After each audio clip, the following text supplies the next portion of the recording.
They arrived at the restaurant just in time for the reservation and were promptly taken to a table. The looks that followed them were inevitable, he thought, especially because of her.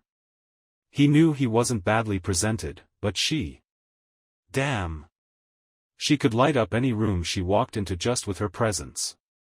Without a doubt, he was the most envied man in that restaurant. The waiter came with the menus, and as was usual, it was she who ordered, in her perfect French. Her mother, a Canadian, had insisted that she spoke French as well, so she had been bilingual since childhood. As for him, he didn't even like the sound of the language. Some said it was one of the sexiest languages in the world, but to him, the guttural R's made everything sound harsh. He didn't even dare to try and pronounce the names of the dishes.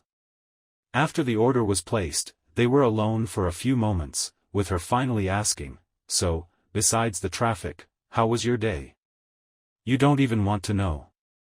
"Just as we were about to submit the quarterly report, we found an error. We spent the entire day looking for it, had to turn the whole company upside down. Luckily, we found the mistake just in time and submitted the report, but the whole team was exhausted. I didn't even have lunch, there was no time.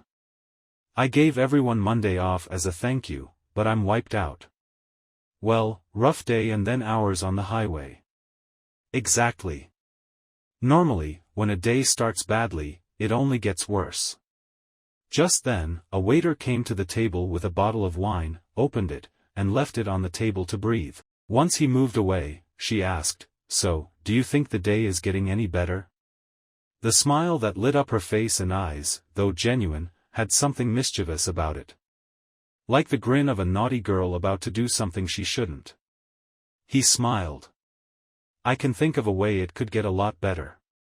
The waiter returned and poured some wine into his glass after letting it breathe, waiting for approval. He picked up the glass, swirled it a bit, brought it to his nose to take in the fragrance, took a sip, and placed the glass down, nodding in approval. The waiter filled her glass, then his, set the bottle down, and left. "And how could it improve that much?" she asked with a playful look, returning to the conversation. "Well, we could enjoy the meal, skip the party, and head back home because I'm in the mood to peel off those layers of fabric you're wearing. Sorry, darling, but in compensation, you should know the party will end early. By midnight, it should be over." "That's something, at least," he said with a smile. "That means I won't have to endure the torture for too long."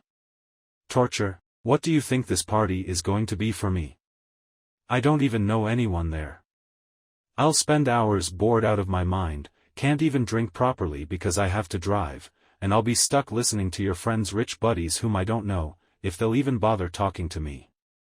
"Honey, you'll see that it won't be like that," she said, smiling while looking into his eyes. "I promise you." And suddenly, he felt her bare foot sliding up his leg, under the table, nestling between his thighs, beginning to touch and tease him. "And more than that, if you behave, I promise the night will be much better than you're expecting." "Is that a real promise?" he asked, using all his self-control to contain himself as he felt her foot's caresses. "It's a real promise," she said with the naughtiest smile and a glint in her eye that left no room for doubt.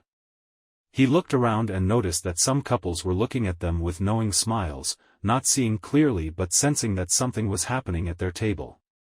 He smiled and thought of himself as the happiest man in the world at that moment.